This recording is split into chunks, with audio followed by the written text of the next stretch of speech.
who is he? I'm like, he's the coldest rapper I've ever heard.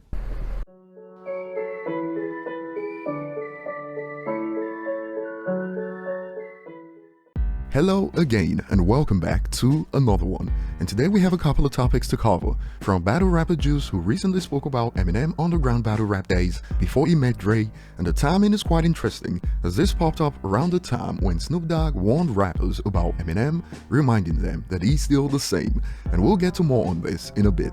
We also have more from the Benzino and 50 Cent drama that's been on for a while, and it looks like Benzino's daughter, Coi Leray, shares the same opinion as most on the internet in regards to what Benzino needs right now, so much so that she took things further to try to get him banned off social media. Speaking on the cruise show Real 92.3 recently, she expanded. I pray, and I'm gonna hit up Instagram. I be trying to hit up Instagram like, yo, I'm like, I don't know who to even contact, but I'm hitting the headquarters, like, report. You crazy? Yes! Hell yeah, try to report him, because he needs to know the off button. He does not know the off button, and my dad doesn't understand, like, yo, I love my dad because it's my, like, family's everything, right? But blood don't make you family. And when you start doing that, starts questioning your loyalty and who you are as a person, especially to your own daughter, like, all right, bro, I forgive. I have faith. That's why I'm still here, and I'm able to be like, you know what, my father. So I have faith that. But if you could, you square up with your dad. If I could, I'll knock him the out, right? I would if I could, but no, it's just, I just have to pray for him, and I want him to heal offline. And it's a shame because a few weeks ago, when he apologized to Eminem on Twitter, it was a step in the right direction for him, just what his daughter wanted. But here we are today, and as we explored in the last video, now he's signed for, in quotes, celebrity boxing match to fight 50. A trained boxer from his teenage years who's roughly 6 feet tall versus Benzino, who's reportedly 5 foot 3 inches. I wonder how that would go. He needs to know the off button. And back to Coi Leray's take, it sparked reactions like this on IG. I know she's embarrassed, and thousands agree. She's speaking facts 100%. She's trying to get him to dial it back. Another adds, as she should, because not everything deserves to be shared on the internet. And it's wild, as some expect a response from Benzino to this interview. It's the back and forth for me. Next, he gonna respond, laughing emojis. And based on his social media history, this is no joke. Like the memes go, we should expect a response in 48 hours. But seriously, imagine seeing clips like this of your dad on the internet.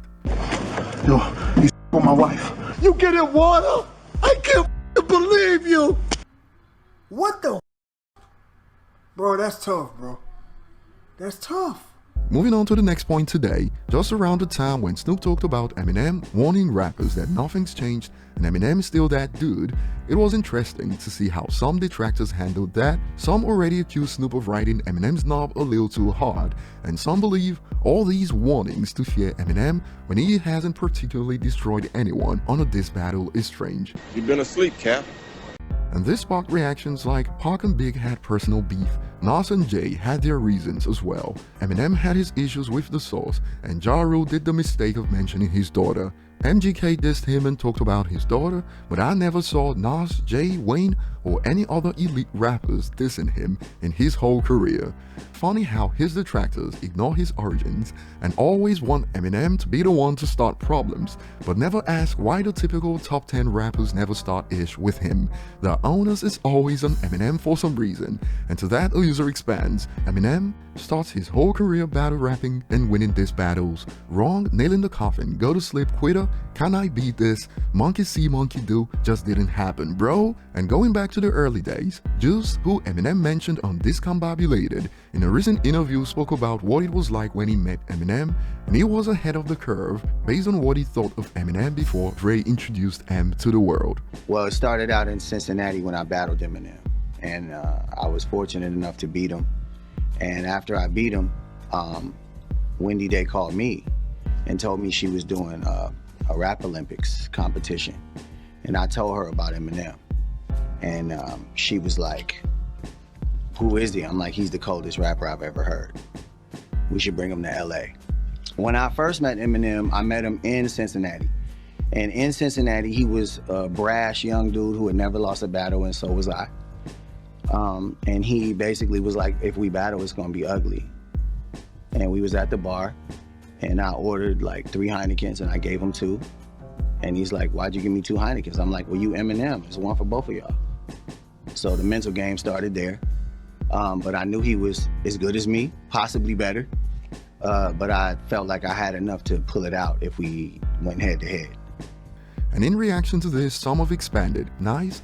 I remember an interview recently where M paid it back, said he didn't even feel bad about losing to him because to this day, he's a real freaking good rapper. I should check him out. I've got a long list, but gonna put him on there, LOL.